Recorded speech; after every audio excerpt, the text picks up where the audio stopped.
Et en apprenant à jardiner, c'est-à-dire à répéter des actions dans mon quotidien, à prendre soin de tout ça, mais purement dans la matière avec des plantes, tu vois, symboliquement, c'est tout bête, hein. Et ben j'ai appris à faire la même chose à l'intérieur de moi. Et c'est tout simple. Bienvenue dans Contradiction, le podcast pour les gens qui se donnent du mal pour aller bien. Pourquoi tant de personnes en quête de sens sombrent-elles dans l'addiction ? Et si ce n'était pas une faiblesse, mais une boussole, voire un signal ? Et si ce n'était pas un échec, mais un passage obligé, non une errance, mais un chemin balisé ? Derrière chaque dépendance, il y a une quête, une tentative de toucher autre chose, d'atteindre un état, de fuir une douleur.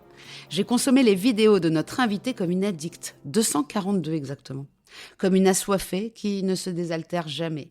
Parce que l'addiction, ce n'est pas seulement une histoire de substance, c'est un besoin viscéral de remplir un vide, de calmer une agitation intérieure, de retrouver une connexion qu'on a perdue ou que l'on croit avoir perdue. On parle souvent de drogue, d'alcool, de jeu, mais rarement du fait que la quête de sens elle-même peut devenir une dépendance. Accumuler les lectures, les enseignements, les pratiques, chercher des réponses encore et encore sans jamais s'arrêter, comme si le prochain livre, la prochaine vidéo, la prochaine révélation allait tout débloquer. Un dernier, et puis j'arrête. L'addiction me paraît alors simplement être une fausse route, une mauvaise porte vers la spiritualité. Et puis il y a l'autre face, transmettre, enseigner, partager.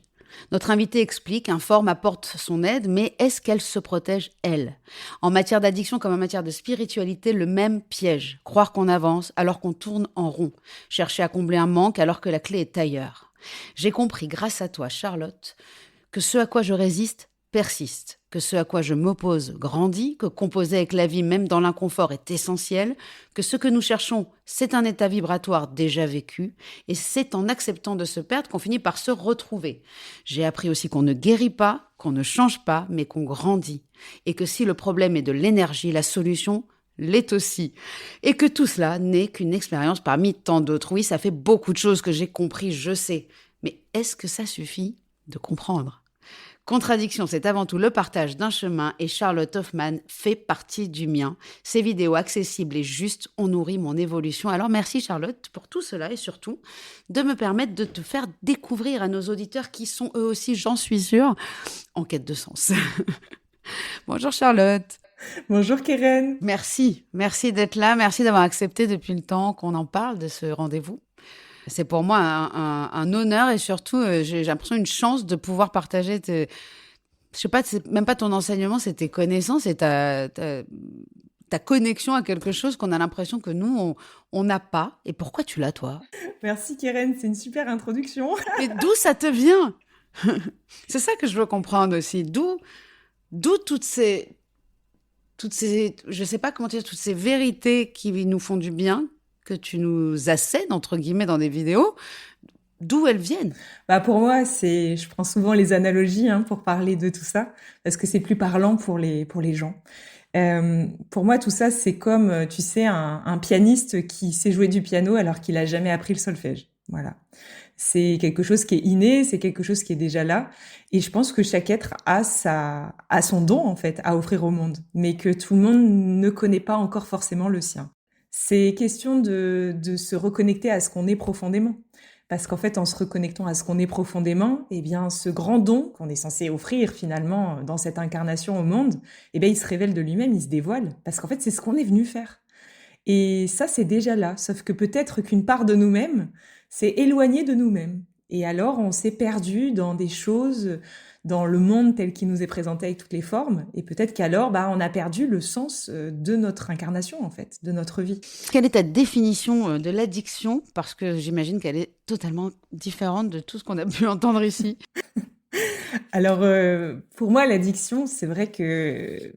Alors, c'est le fruit d'un long cheminement, ce que je vais dire ici. C'était pas forcément comme ça il y a quelques années en arrière, je précise bien.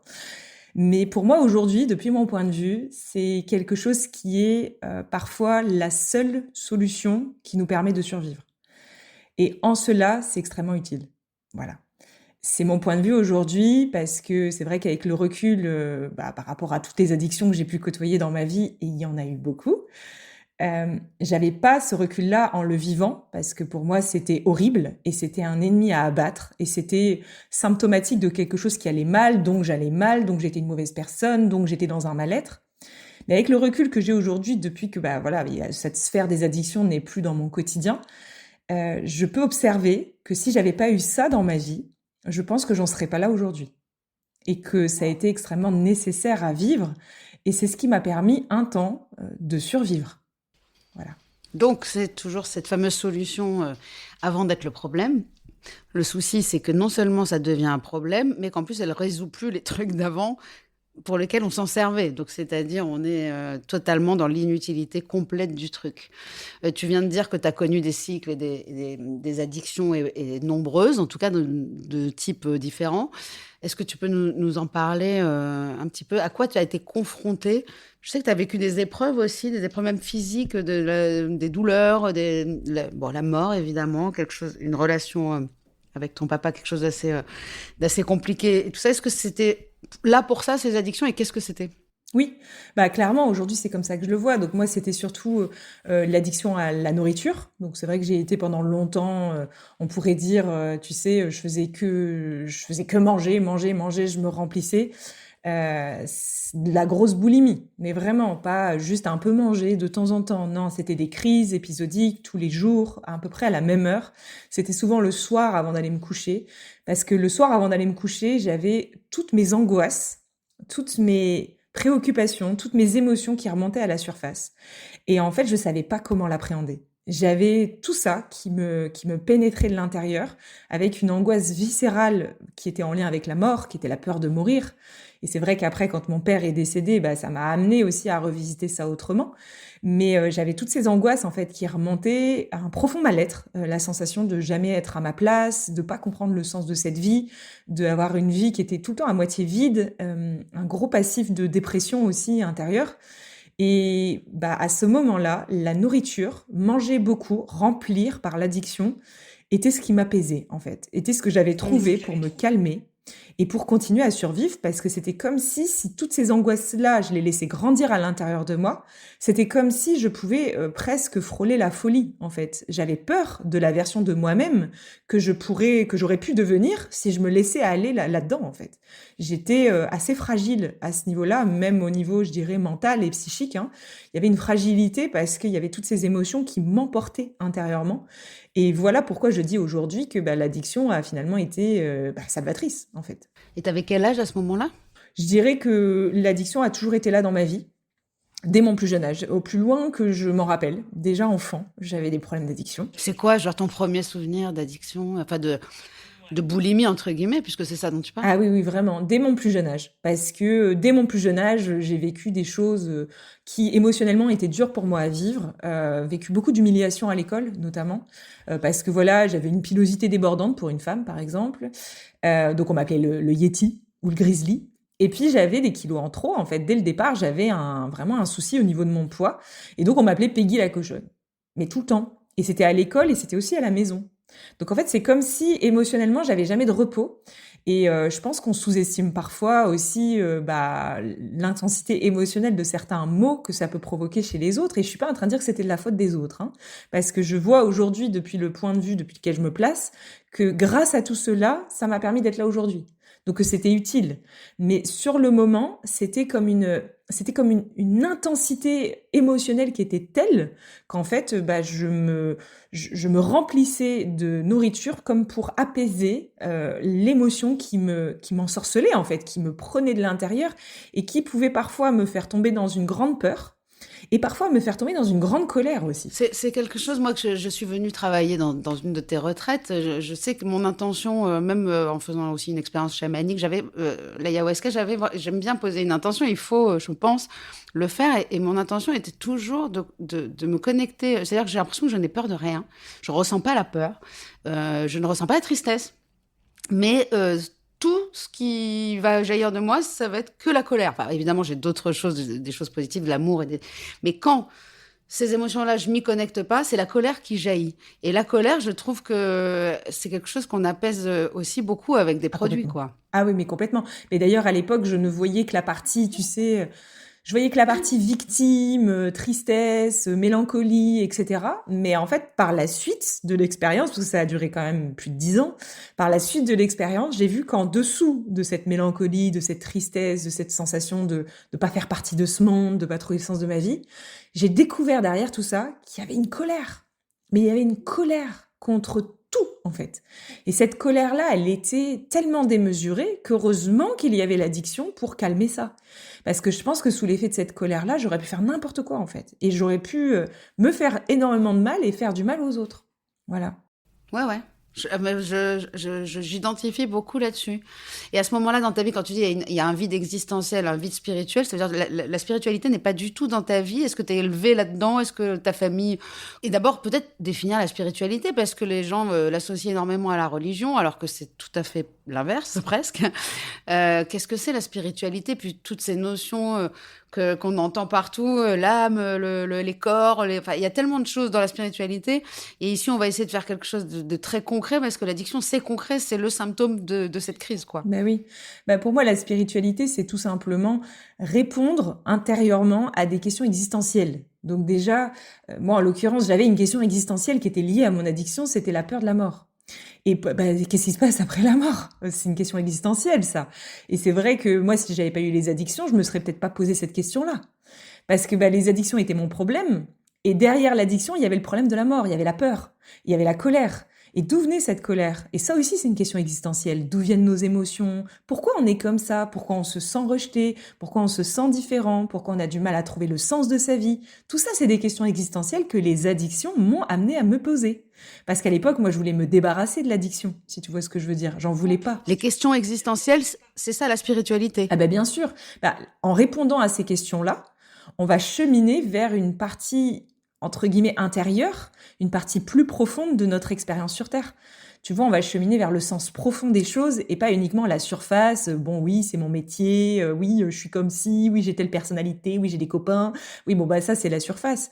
Mais en profondeur de tout ça, est-ce qu'il y a quelque chose de plus profond qui nous anime? Oui, non, et si oui, quelle est cette chose? Et quand on commence à se poser cette question-là, on ouvre une boîte de Pandore, entre guillemets. Si on se dit, en fait, qu'est-ce qu'il y a derrière tout ça?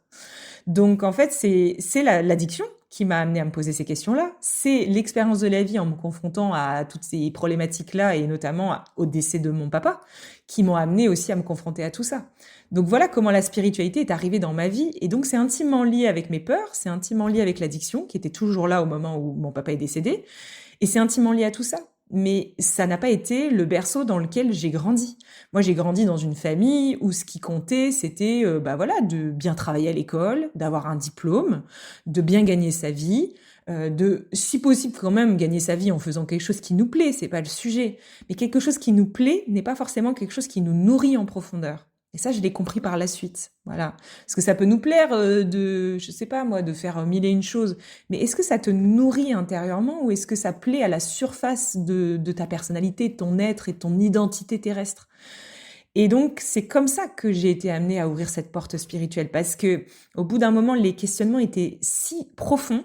L'expérience de ma vie me challengeait tellement dans cet inconfort-là qu'en fait, l'ouverture de cet espace-là était nécessaire pour moi. Sinon, je ne savais plus par quel bout en sortir, en fait. J'avais plus d'issue de secours, en fait. Non, mais moi, je le dis souvent que c'est la porte d'entrée dans la spiritualité a été la cocaïne. Donc, c'est même pas l'addiction.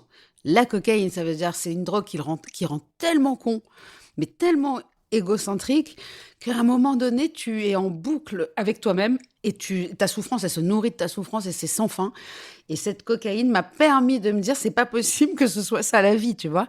Et donc, c'est ma porte d'entrée. Il y en a que c'est pour qui c'est la religion. Enfin, il y a énormément de portes d'entrée à la spiritualité. Mais je pense qu'il y a des gens qui ne comprennent pas ça, dans le sens où quand tu dis des questions existentielles, moi, je sais qu'il y a des gens, pourtant, j'étais élevée dans la religion. Ma mère, elle me dit toujours, pourquoi tu poses autant de questions? Tu cherches la merde, quoi. Est-ce que c'est ça aussi la spiritualité, c'est chercher la merde? C'est effectivement aller en profondeur dans les choses. Donc, ça fout la merde pour tous ceux qui sont, entre guillemets, à la surface. Ça dérange. En fait, ça dérange parce que vu qu'on questionne des profondeurs et des certitudes et des croyances qui sont préétablies à l'échelle culturelle, sociétale et acceptées par tout le monde inconsciemment, vu qu'on questionne ça, on remet ça en question. Et du coup, tout ce qui est remis en question dérange finalement des espaces qui sont présents chez les personnes qui agissent comme ça, de manière inconsciente. Donc quelque part, ça dérange. Parce que moi, je vois un parent, il n'a pas forcément réponse à toutes ces questions-là, sauf que si son enfant lui pose ces questions-là, bah, ça l'amène lui aussi à se poser ces questions-là. Donc en fait, ça le dérange dans son organisation et dans sa manière de, tu vois, d'appréhender la vie, quoi. Donc ça bouscule. En fait, je dirais au-delà que ça dérange, ça bouscule. Ça bouscule. Ça fait tomber des murs. Ça fragilise des murs derrière lesquels on se protégeait, parce que tout le monde se protège derrière des murs. Nous, notre mur a été l'addiction. Mais il y en a plein d'autres qui se protègent derrière d'autres typologies de murs. Mais c'est vrai que quand quelque chose vient fragiliser ton mur, bah au début, t'as pas trop envie, parce que quelque part, quand même, ce mur, il te protège. Et même si c'est pas agréable, dans le fond, tu connais ce truc-là désagréable. Et il y a rien de pire dans la vie que de se confronter à l'inconnu. Parce que ce que tu connais, c'est rassurant. Mais ce que tu connais pas encore, ça t'effraie. Donc c'est en cela que ça dérange. Quand tu parles des murs, dans toutes tes vidéos, moi, vraiment, je suggère d'aller écouter parce que et vraiment, il y a des moments où tu prends des vérités ou juste des révélations. En fait, ça te révèle à toi-même, souvent. Et en fait, cette histoire de murs, de masques, de barrages, tu as souvent pris énormément de métaphores. Moi, je m'en suis servi énormément pour expliquer à d'autres gens ce que j'avais compris et aussi pour écrire mon spectacle dont je t'ai parlé, qui s'appelle Rose Movie et qui est vraiment un chemin vers soi et qui a été inspiré de A à Z par ton enseignement en vrai. C'est-à-dire qu'il faut absolument expliquer quand même aux auditeurs qu'est-ce que c'est que ces masques, pourquoi tu emploies des métaphores alors que c'est l'ego. Et l'ego, c'est très compliqué à expliquer aux gens parce qu'il y a cette image qui est l'ego, c'est « Oh, moi j'ai beaucoup d'ego, j'ai pas d'ego ». On n'a pas compris encore ce que c'était en matière de spiritualité, cet ego. Bah, en fait, pour revenir vraiment à la simplicité, hein, parce qu'en fait c'est simple, quand on regarde des enfants, donc des jeunes enfants, quand on les regarde bien, on voit qu'ils sont tous différents. Ils ont tous une petite personnalité. Voilà. Il y a des enfants, dès leur plus jeune âge, ils sont introvertis, d'autres sont plus contemplatifs. Certains enfants aiment bien faire des expériences et vont être un petit peu guerriers, vont grimper dans tous les arbres. Certains vont être vachement sociables avec les copains, d'autres nettement moins. Donc chaque enfant, dès son plus jeune âge, a déjà une forme de personnalité. Et on se rend compte que ça, c'est présent également chez tous les êtres. Quand on voit des animaux aussi, ils ont tous leur comportement bien précis, et c'est pas parce qu'ils sont de la même race qu'ils n'ont pas des comportements différents. Donc chaque être ici qui est sur Terre, en fait, est doté d'une personnalité.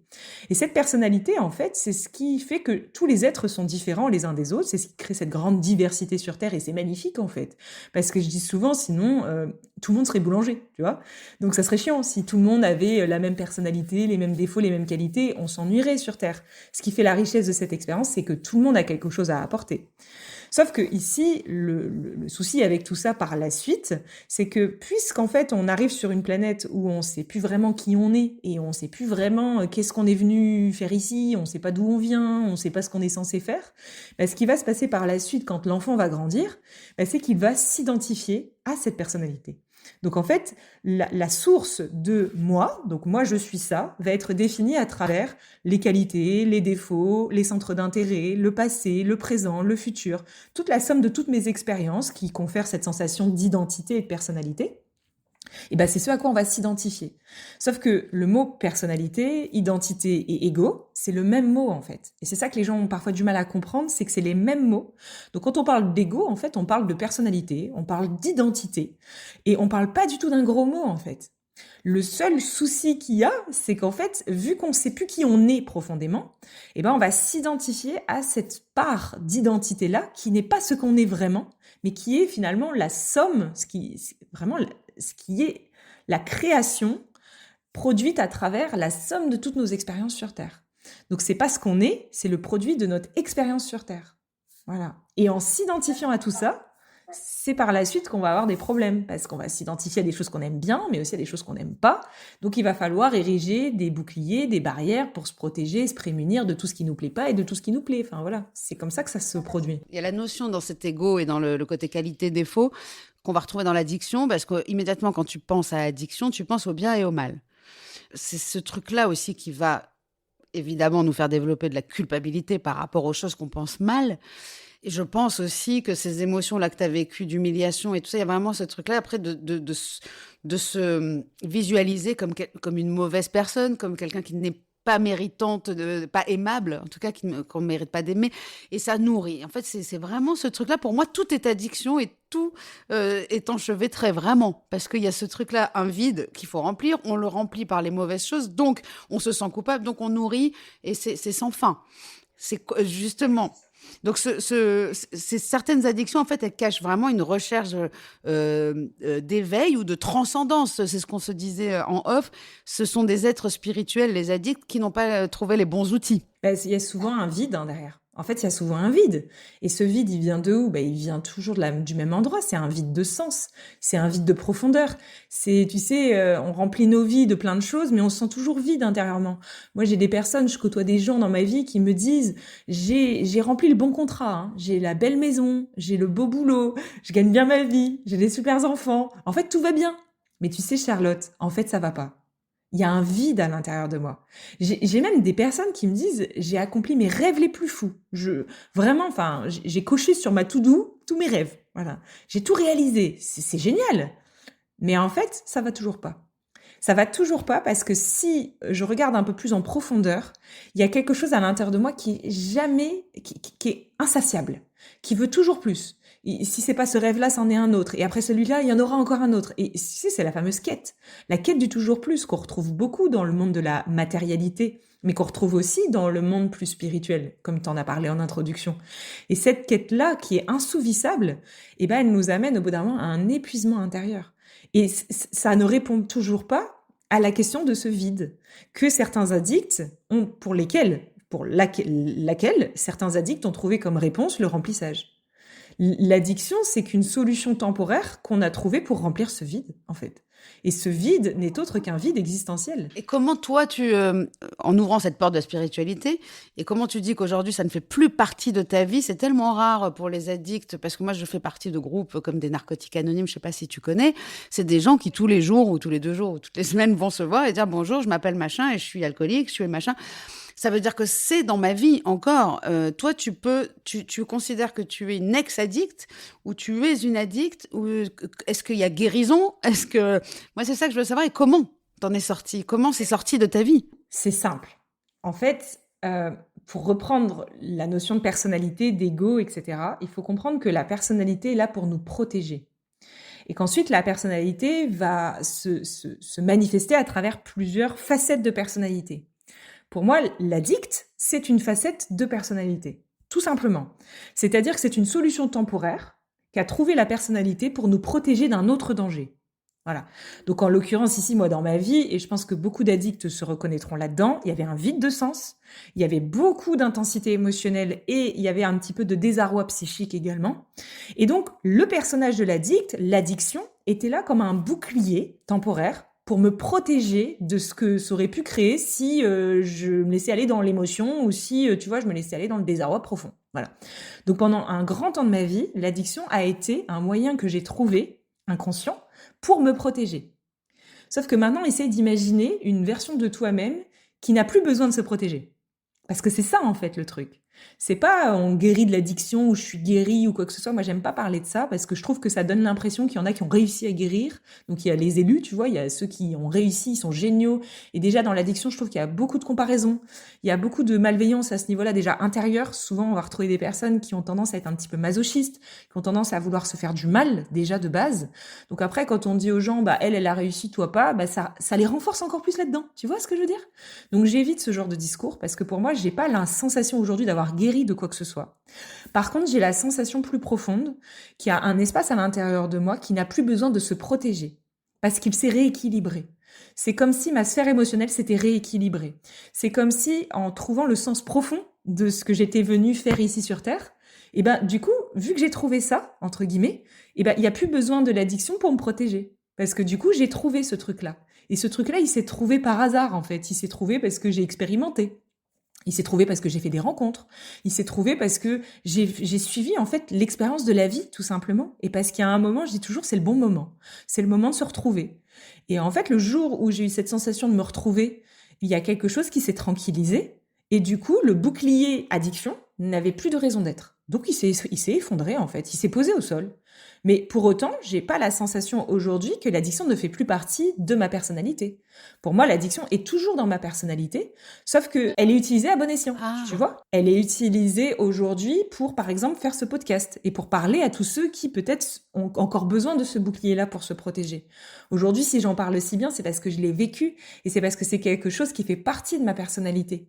Mais c'est une part qui s'est tranquillisée dans ma personnalité. Je n'en ai plus besoin aujourd'hui pour me défendre. Par contre, je peux l'utiliser aujourd'hui pour parler aux gens. Parce que je les comprends en fait. Parce que je l'ai vécu.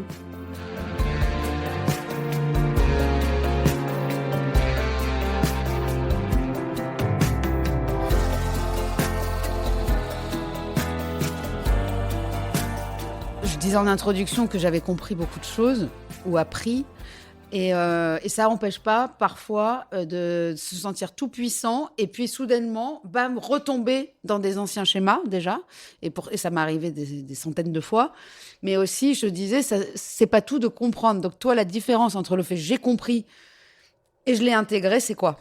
Bah, en fait, on comprend les choses théoriquement et c'est déjà énorme. Enfin, vraiment, j'aimerais rassurer tous les gens qui comprennent parce que déjà, si tu as compris quelque chose, c'est que tu as eu le courage de te remettre en question. Et déjà, c'est énorme en fait. Souvent, on sous-estime déjà tout le chemin nécessaire à vivre, toutes les remises en question par lesquelles on passe, juste pour ouvrir la compréhension. Parce que déjà, si tu as compris un truc différent, c'est que tu as osé te remettre en question. Donc, tu as osé quelque part sortir de cette zone. Tu sais, je vois vraiment la vie comme être encerclé de murs, on est protégé derrière le mur, sauf que pour pouvoir comprendre d'autres choses, il faut sortir. Il faut passer la porte et passer derrière le mur. Donc déjà, si tu as la compréhension, ça veut dire que tu as osé, même un petit peu, mais on s'en fout le temps que ça a pris, mais tu as osé sortir de là. Donc c'est déjà énorme en fait. Mais par la suite, on va souffrir parce que quelque part, on a compris théoriquement, c'est voilà, c'est une compréhension mentale, mais qui a besoin de s'infuser dans le corps. Et en fait, elle a besoin de temps pour s'infuser. Tu vois, c'est comme dans la vie, quand tu plantes une graine, ça va pas pousser en 3 secondes. Il faut du temps et il faut l'arroser la graine. Donc il faut en prendre soin. Et le grand souci aujourd'hui sur Terre, c'est qu'on croit que parce qu'on a compris, ça va se faire tout seul tout de suite. Bah non, il va falloir le cultiver, il va falloir l'alimenter, il va falloir oui, l'alimenter au quotidien. Et ça, parfois, on ne sait pas trop comment faire parce que alimenter quelque chose au quotidien suppose déjà de s'en rappeler, suppose d'avoir un petit peu d'énergie à l'intérieur de soi parce que quand tu passes ton temps dans ton jardin à arroser tes graines, ça te prend du temps, ça te prend de l'énergie. Donc il faut un peu de temps pour nourrir toutes ces graines à l'intérieur de nous-mêmes. Et parfois, on se rééparpille dans la vie et on prend pas ce temps-là. Et du coup, vu qu'on nourrit pas ces graines-là, elles restent au stade de la compréhension, mais elles ne descendent pas au stade de ah, ça y est, il y a quelque chose à l'intérieur de moi qui se restaure, il y a quelque chose à l'intérieur de moi qui retrouve cet état de complétude et cet état d'épanouissement et qui n'a plus besoin du coup de ça pour se protéger. Voilà. Donc je dirais, moi, la seule chose que j'ai fait, c'est ça, c'est que j'ai appris à jardiner. C'est ce que je dis aux gens. Je leur dis toujours ça. J'ai appris à jardiner. Et en plus, je peux vraiment assurer que le fait d'avoir des plantes chez moi et de jardiner en même temps chez moi, d'un point de vue purement matière, ça m'a grandement aidé. Parce qu'en fait, avant, dans ma vie, j'avais pas la main verte, par exemple. Toutes les plantes que j'achetais, elles pourrissaient, elles mouraient, enfin, c'était catastrophique. Et j'ai réalisé par la suite que j'avais pas la main verte. Pourquoi? Parce que j'étais pas à l'écoute de la plante, je la nourrissais pas correctement, je donnais pas suffisamment d'attention. Et que ce que je faisais avec la plante, je faisais la même chose avec moi-même. Et que quand je voyais une plante mourir, symboliquement, c'était comme si, en fait, à l'intérieur de moi, il y avait quelque chose aussi qui était en train de mourir, tu vois.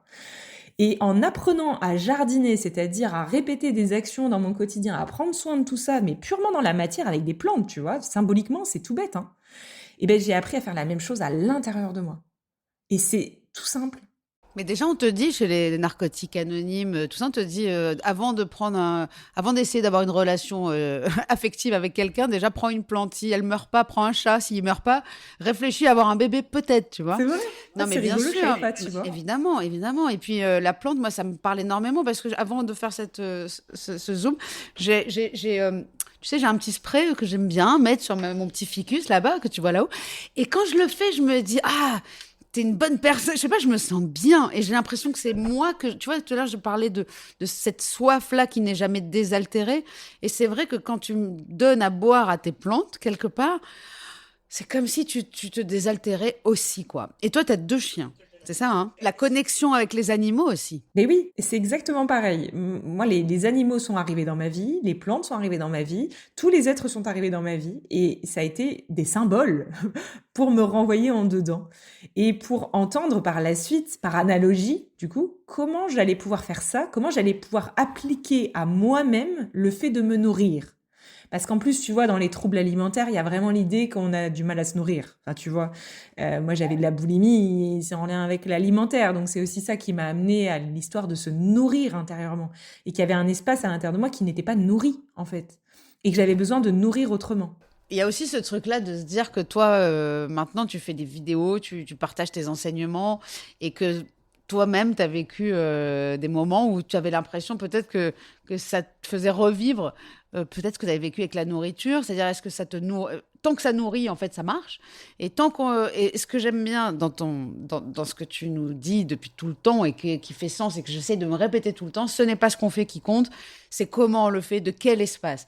Donc les vidéos, tout ce qu'on fait, même moi, ce podcast, quand je le fais avec l'ego, quand je le fais de l'espace du mental où je me dis, ah, mais c'est bien parce que les gens, ils m'envoient des messages, ils me disent, tu m'as sauvé la vie. Et puis, ça vient nourrir un côté de moi comme ça qui est insatiable et qui a tellement besoin d'être aimé, d'être validé, d'être utile. Et ben ça n'a rien à voir avec même pendant qu'on enregistre. Hein, je sais pas si toi tu te rends compte de quand tu fais ce genre de choses, quand tu parles de ta tête ou de ton cœur, tu vois la différence. Et ce que ça procure chez toi. Ah bah complètement. Complètement. Ça peut pas mentir, hein. En fait, ça peut pas mentir. Et c'est sûr que en tant que addict, enfin ancienne addict en l'occurrence ici, mais comme je disais juste avant aux auditeurs, c'est pas parce que aujourd'hui j'ai plus besoin de ce truc-là pour vivre qu'il n'y a pas, tu sais, c'est toujours ce truc-là qui est là et qui de temps en temps vient un peu me parler, tu vois, comme si genre ah je suis toujours là, bonjour, si jamais t'as encore besoin d'un peu de protection, je peux venir t'aider temporairement. Et c'est vrai que je me suis beaucoup testée à ce niveau-là pour voilà vraiment m'assurer que les choses étaient faites depuis le bon espace. Et c'est pour ça, par exemple, avec la chaîne YouTube, je me suis toujours amusée à ne respecter aucune régularité. Tu vois, parce que l'addict, il a ses protocoles, c'est régulier. Tu vois. Moi, je me suis toujours dit, en fait, non, je publie quand j'ai envie. Je fais les choses, parce que les réseaux sociaux aussi, c'est une addiction. Je fais les choses quand ça me parle, pas pour répondre à une attente de la part des autres, mais parce qu'à l'intérieur de moi, il y a quelque chose qui me le demande. Il y a quelque chose que je ressens éclore.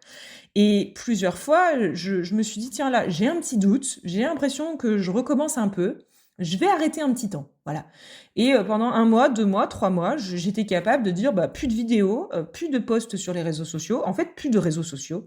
Mais c'était pas pour arrêter définitivement. C'était juste pour vraiment faire un point et être sûr qu'à l'intérieur de moi, il n'y avait pas un petit espace un peu narquois et subtil qui commençait un peu à se jouer de moi avec les réseaux sociaux, tu vois. Donc c'est vrai que ça demande une vigilance quand même. Et cette vigilance-là, cette concentration-là, cette attention-là, mais c'est justement ce qu'on demande ici aux êtres à développer. Non, mais ça, on va s'arrêter là-dessus parce que c'est le centre de tout ce que j'ai l'impression que tu nous offres, en fait. Vraiment, pour moi, j'avais pas compris à quel point juste le fait de se concentrer, mais pas se concentrer sur un point neutre à l'intérieur de soi, d'être vigilant. La vigilance, c'est la conscience, en fait, d'être vigilant. C'est-à-dire que quand on manger en conscience, c'est-à-dire, je suis pas en train de manger devant la télé et manger comme ça. Manger en conscience, tu sais que tu es en train de manger cet aliment et tout ce que tu fais de cette façon-là, en général, c'est juste. Bah, on parle de restaurer l'équilibre ici. Et pour restaurer un équilibre, il faut voyager aussi entre les parts de nous qui sont pas très bien et les parts de nous qui sont mieux. Parce que dans notre personnalité, il y a plein de parts aussi qui sont, entre guillemets, lumineuses. Donc, en fait, c'est en voyageant, c'est en devenant ce voyageur intérieur, hein, entre l'inconfort, le confort, entre ce qu'on aime et ce qu'on aime moins. Et l'addiction nous aide dans ce sens, parce que quand on fait une crise, on va dans le négatif, mais quand on en sort, on est quand même dans le positif. Et ça nous apprend à faire ces va-et-vient, finalement. Moi, je trouve que l'addiction, c'est une belle métaphore, c'est une belle poésie par rapport à la vie. Parce que tout le monde va dire, oui, mais moi, j'aimerais bien me nourrir intérieurement et retrouver ma sagesse intérieure ou avoir cette sensation d'épanouissement ou d'accomplissement intérieur. Mais ce truc-là, il est au centre. Il est en parfait équilibre entre tes polarités. Et cet équilibre-là, il se dessine de lui-même quand tu as le courage d'aller visiter ces deux polarités-là. Et je trouve que l'addiction, en ce sens, nous aide. Parce que ça nous invite à aller visiter des espaces de nous-mêmes qu'on aime moins. et qui sont pas agréables et qui sont pas confortables. Et on le voit, hein, toutes les personnes addictes le savent. C'est pas parce que tu vas arrêter d'acheter du chocolat que tu vas arrêter l'addiction au chocolat, tu vois. Il n'y a pas de solution, en fait, pour l'addiction. La seule solution est toujours la même, c'est de se tourner en dedans. Et tous les addicts qui ont suffisamment essayé, expérimenté, voyagé à l'intérieur d'eux-mêmes, eh bien, ils le savent, en fait, tout ça. Ils savent que oui, là, temporairement, j'ai fait ça. Ça m'a un petit peu éteint mon addiction pendant 3 mois. Mais 3 mois après, mon addiction est revenue. Ou ça m'a un peu pacifié, mon addiction était moins forte, mais elle était encore là. Donc en fait, on le sait en tant qu'addict au plus profond de nous-mêmes que l'addiction nous amène à pousser cette porte. Parce qu'il n'y a que cette porte, en fait. Et c'est pour ça que l'addiction, c'est quelque chose qui est magnifique d'un certain point de vue. Et c'est pour ça qu'aujourd'hui, j'ai cette vision-là de l'addiction et que je trouve ça merveilleux, en fait, parce que ça, au bout d'un moment, ça nous ouvre à autre chose. Tu vois, quand tu es malade, tu vas trouver facilement, admettons, tu es un peu malade, tu vas trouver facilement des médicaments pour anesthésier les choses. Et en plus, si tu prends les médicaments toute ta vie, bah, tu auras la sensation d'être guéri. Mais le problème avec l'addiction, c'est qu'il n'y a pas de médicaments. C'est qu'il n'y a pas de médicaments. Tu peux te tranquilliser ta tête avec des anxiolytiques le temps que tu veux, mais en attendant, force est de constater que même si tu tranquillises ton esprit, tu tranquilliseras pas forcément tes émotions, tu tranquilliseras pas forcément la vie.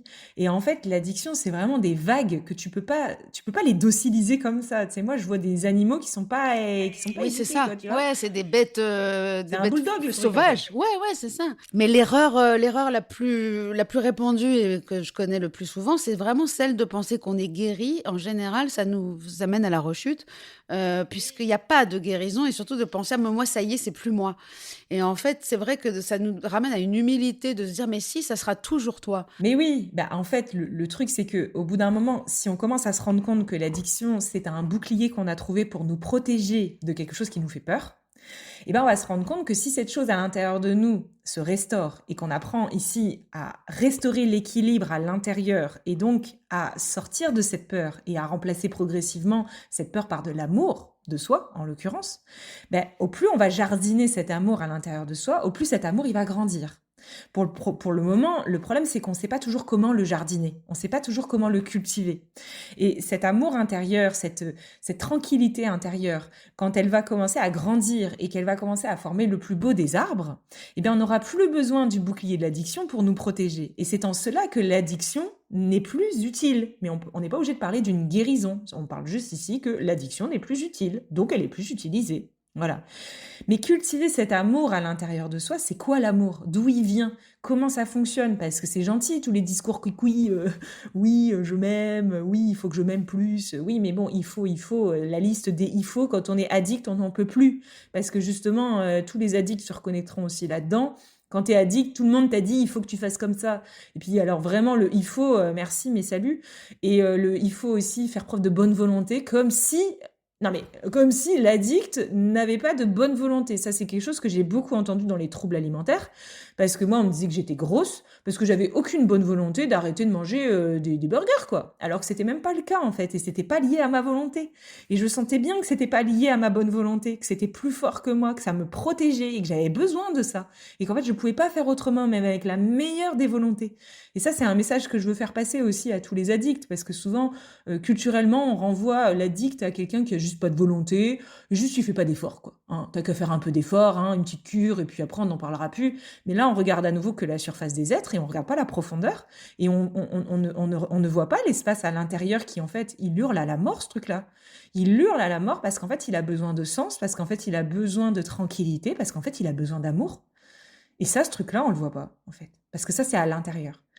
Et cet amour-là, moi, j'ai compris par la vie, j'ai expérimenté grâce à la vie, donc c'est métaphorique ce que je transmets ici, c'est pas un truc que j'ai lu dans un livre.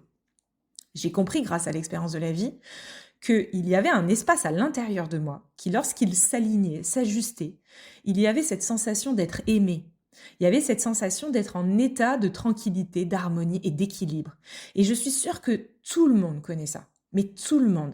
C'est juste qu'on n'en a pas forcément conscience parce que ces moments-là, ils sont courts, ils sont brefs.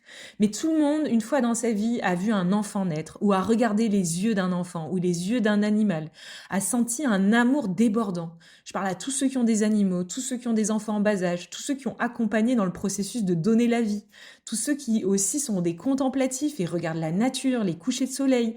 Tout ça, ça nous émerveille en fait. Il y a des moments, c'est le temps d'un instant, tu te trouves émerveillé. Bah, cet émerveillement-là qu'on ressent à l'intérieur de nous n'est qu'une expression de l'amour. Et cet amour-là, c'est ce qui nous nourrit. Et ça va faire grandir cette part de ce qu'on est, et ça va du coup diminuer tranquillement cette part de peur qui a besoin, qui a peur et qui a besoin de se protéger. Et si on apprend à cultiver ça tranquillement, eh ben on va se rendre compte que progressivement, on n'aura plus besoin du reste. Et c'est par la suite, du coup, par le même système d'expérience, que je me suis rendu compte que cet espace d'amour, de complétude, d'ouverture, de tranquillité, il s'ouvrait de lui-même dans des moments bien précis de ma vie. Que ces moments pouvaient être très différents les uns des autres et que c'était pas lié aux événements en eux-mêmes, mais que c'était lié à quelque chose de plus profond à l'intérieur de moi. J'ai réalisé qu'en fait, il y avait un point commun entre tous ces moments dans ma vie où il y avait quelque chose qui s'ouvrait, et où j'avais cette sensation de ne faire qu'un avec les autres, et même, t'as même envie d'embrasser ton voisin, quoi, tu vois. Tu sens à l'intérieur de toi un truc qui déborde, tu vois, voilà. Et ben, ces moments-là, j'ai réalisé qu'ils se réalisaient d'eux-mêmes, que j'avais pas le pouvoir de les créer par moi-même, mais qu'il y avait des facilitateurs qui autorisaient ces moments-là à se dévoiler. Et que l'un des facilitateurs que j'ai trouvé et que par la suite j'ai compris en relisant des livres, parce que par la suite j'ai compris que c'était écrit dans tous les bouquins mais que je ne l'avais jamais vu. J'ai compris par l'expérience que là où on porte notre regard est là où nous sommes. Que là où on porte notre attention, c'est là où nous sommes. Et que par exemple dans la vie, tu vois, quand on est dans l'addiction, bah, on regarde l'addiction en face et on se dit mais quand est-ce que je vais en sortir? Ça me fait souffrir, j'en veux plus. Et où est-ce qu'on regarde à ce moment-là? Bah, on regarde en direction de l'addiction. Donc on regarde en direction de ce bouclier qu'on a trouvé pour se protéger. Mais qu'on pouvait aussi apprendre à regarder dans la direction de quelque chose qui nous nourrit. Et j'ai réalisé que tout ce qui était au centre des choses nous nourrissait profondément. Regarder un animal dans les yeux, regarder la nature, regarder les gens mais dans leur beauté, parce que chaque personne est belle en fait, au-delà de son visage. Enfin voilà, il y a quelque chose qui est magnifique chez les gens, mais encore faut-il apprendre à le regarder. On a appris culturellement à regarder que dans la direction de ce qui va mal, de voir toujours le verre à moitié vide plutôt qu'à moitié plein, et de ne jamais apprendre à regarder dans la direction de ce qui est beau. Si on ouvre les yeux, on se rendrait compte que tout autour de nous est en train de grandir, que la nature est en perpétuelle croissance, que les animaux sont toujours en train de grandir, que les humains sont sans cesse en train de grandir. Quelle est cette chose qui autorise tout cela à grandir, si ce n'est que de l'amour? Tu vois? Cette source intarissable d'amour, d'énergie, certains appellent ça de l'énergie, certains appellent ça de la conscience, mais on s'en fout complètement du mot. Mais il y a quelque chose quand même qui se produit de lui-même et qui invite tous les êtres ici qui foulent cette terre à grandir. Et bien cette chose-là, on peut apprendre à la regarder aussi. Il faut qu'on s'arrête là-dessus un moment parce que l'amour, moi, j'en parle et je l'ai vécu par le biais d'une expérience mystique. Je pense qu'avant d'avoir fait cette expérience mystique, pour moi, c'était du charabia. C'est hyper dur d'expliquer à des gens, il faut être dans l'amour, faut voir. C'est-à-dire que moi, quand je vois quelqu'un qui me sort des yeux, assez rapidement maintenant, avant c'était jamais, après c'était dans 2 mois après, là maintenant c'est même le jour même. Je me dis, ah, c'est grâce à une expérience mystique où j'ai vu les gens à qui j'en voulais. Je les ai vus enfants à 10 ans et dire ah mais c'est de la souffrance. En fait, de regarder les gens tout le temps comme si c'était des enfants de 10 ans et qui étaient dans la cour d'école comme ça et à qui on aurait dit t'es un Yeti, t'es Peggy la cochonne quoi.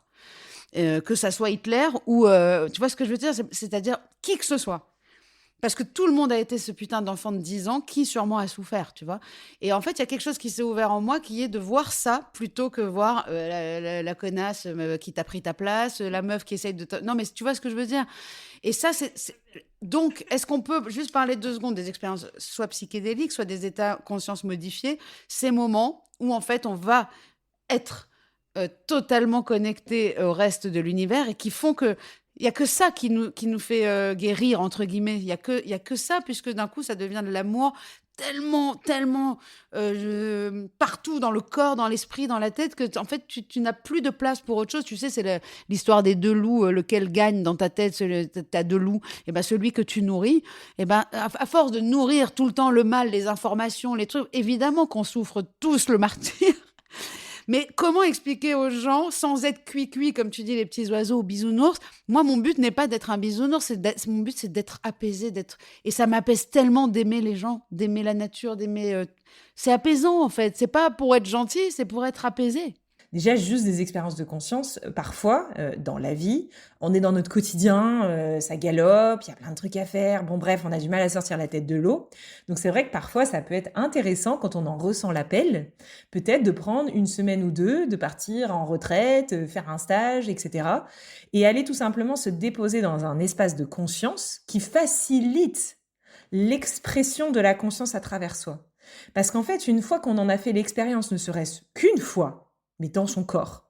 Et comme tu le décris là, c'est difficile à décrire. Et quand on met des mots dessus, on a l'air d'être des bisounours. Et en fait, c'est normal que les gens comprennent pas parce qu'on ne parle pas de quelque chose de théorique. On parle de quelque chose qui se ressent. Donc c'est sûr que quand t'as pas ressenti ça dans ton cœur, bah tu peux pas comprendre en fait. Tu peux entendre. Et ça déjà, si les personnes qui nous écoutent entendent ça, bah, c'est qu'il y a une belle ouverture à l'intérieur d'elles. Déjà, juste avoir la capacité de l'entendre. Mais on pourra que le comprendre le jour où on le ressent. Et parfois, dans une vie quotidienne qui est, comme tu le dis, avec le phénomène des addictions, tu vois, mais l'addiction, c'est... Les gens sont dans des boucles addictives dans leur vie. Et du coup, le quotidien devient même une addiction. Toutes les choses se répètent quotidiennement. Tu vois ce que je veux dire? Ouais, revenir déjà à ça, que les gens comprennent qu'on parle de substances. Et les substances, c'est génial parce qu'au moins, c'est visible et on est obligé d'arrêter parce qu'on va crever sinon.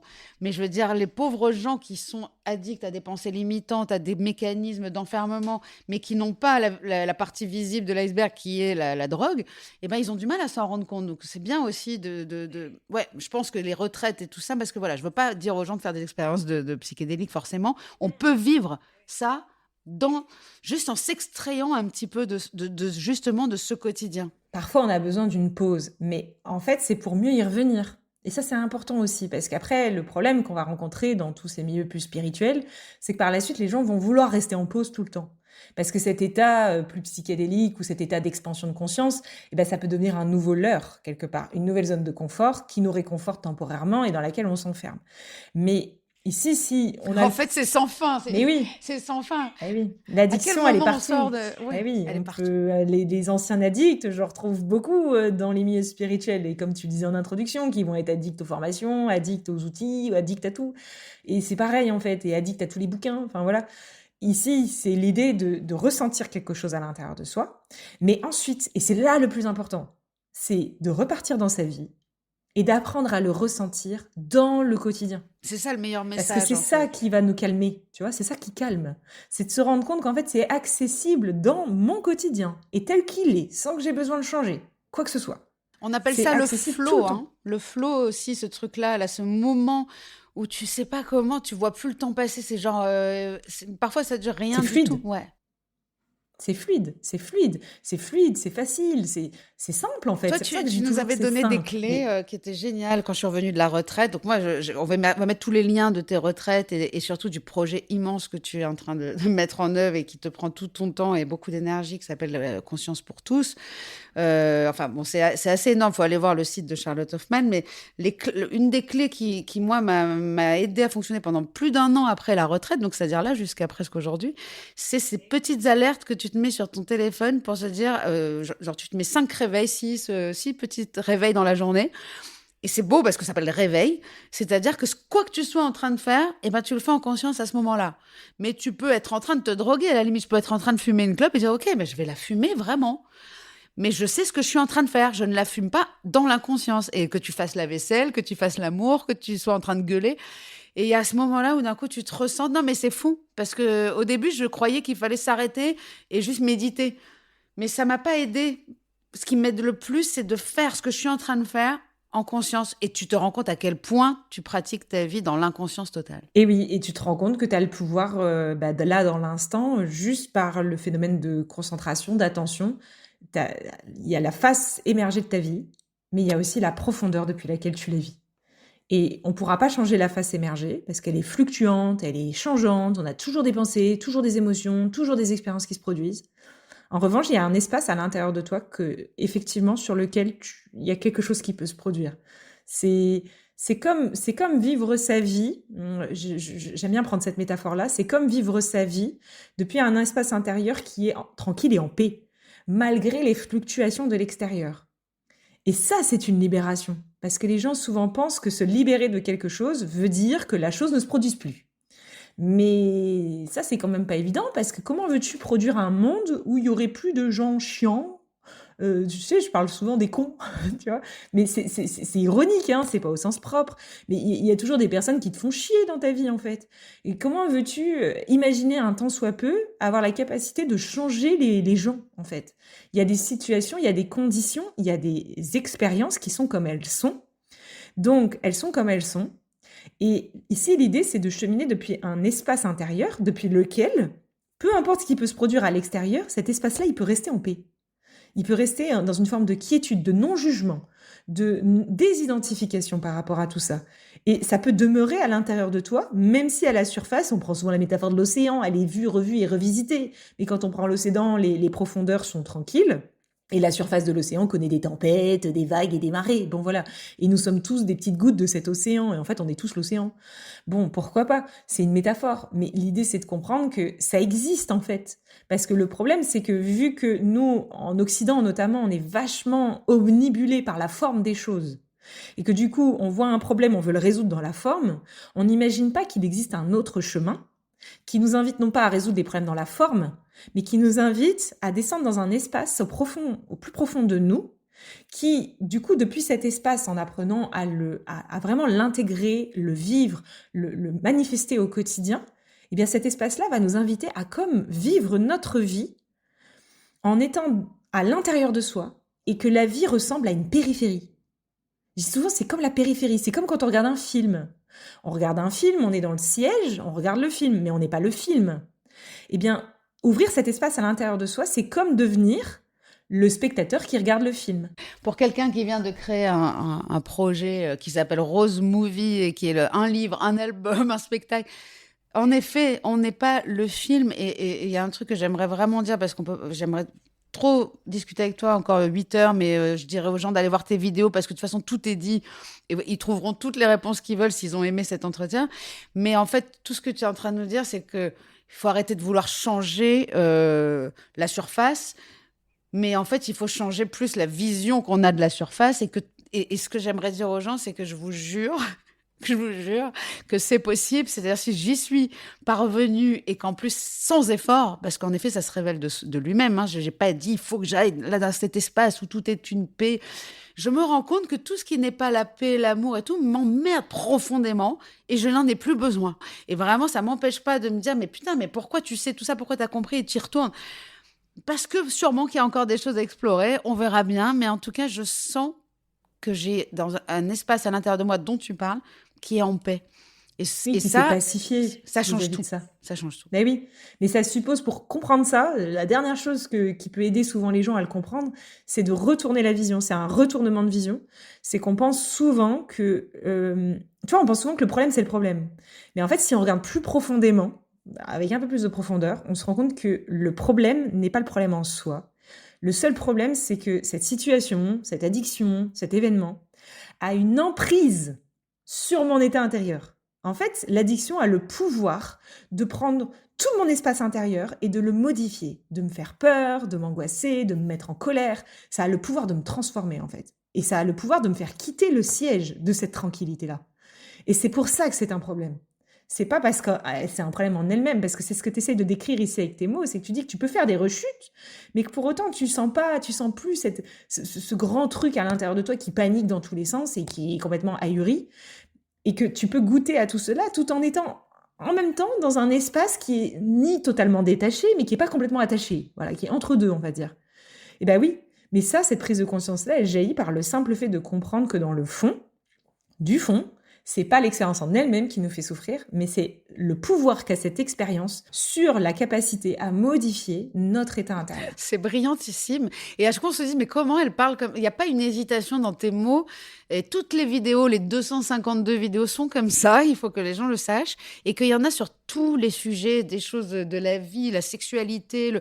C'est pas, t'es pas perché, en fait. Je veux dire, t'as atteint quelque chose qu'on aimerait tous atteindre. Mais par contre, j'aimerais aussi qu'on dise aux gens que c'est long. Y a une phrase, je sais plus où j'ai vu ça, c'était « il te faut toute une vie pour te demander qui tu es, mais une seconde pour le découvrir ». C'est vrai que c'est long et c'est court en même temps. Ça veut dire que moi, j'ai l'impression que ça m'a pris une vie et en même temps, j'ai l'impression que le moment où ça a fait bam, genre le gap là, et ben en fait, c'était fini. C'était passé de l'autre côté et ça a pris une seconde. Et parfois, c'est chiant. Et c'est vraiment important parce que souvent, on entend que ça va être long, il va falloir le faire. Mais alors tout le que c'est temps. passionnant. Et en fait, non. Ah, oui, mais c'est passionnant. Même moi, de me dire que c'est long, mais c'est passionnant. Parce que chaque fois, il n'y a que de l'expérience. Et si tu prends chaque chose comme une expérience, j'espère qu'à la fin de cet épisode, je vais essayer de faire ça pour la prochaine saison. Je ne sais pas quand, mais j'ai envie de mettre des chansons, des petits bouts de choses que j'aurais faites qui sont en lien avec l'épisode. Et en fait, là, il y a une chanson qui va être dans mon futur album qui s'appelle « T'en as mis du temps » et que tu m'as vraiment, vraiment inspirée. De comprendre que les choses qui arrivent ne sont pas des événements longs et douloureux, mais des expériences et des rendez-vous justes pour chacun de nous. En tout cas, merci pour ce rendez-vous juste que tu nous as donné. Moi, je suis toujours extrêmement émue par le fait d'avoir cette chance de connecter avec quelqu'un d'aussi connecté que toi. Ça m'émeut beaucoup. C'était un super beau moment. Je te remercie du fond du cœur. Ce podcast est soutenu par la mission interministérielle de lutte contre les drogues et les conduites addictives. La Mildeka anime et coordonne les actions du gouvernement en matière de lutte contre les toxicomanies. Contradiction, ce n'est pas seulement un podcast. C'est aussi un livre qui s'en inspire, mais qui lui est surtout complémentaire. Alors vous y trouverez des réflexions autour de la dépendance, de ce que j'ai appris, des solutions que j'ai trouvées. Contradiction, le livre est disponible à peu près partout aux éditions Erol. Rendez-vous dans 15 jours sur toutes les plateformes d'écoute pour un nouvel épisode et en attendant, retrouvez-nous sur les réseaux sociaux de Rose et de Contradiction.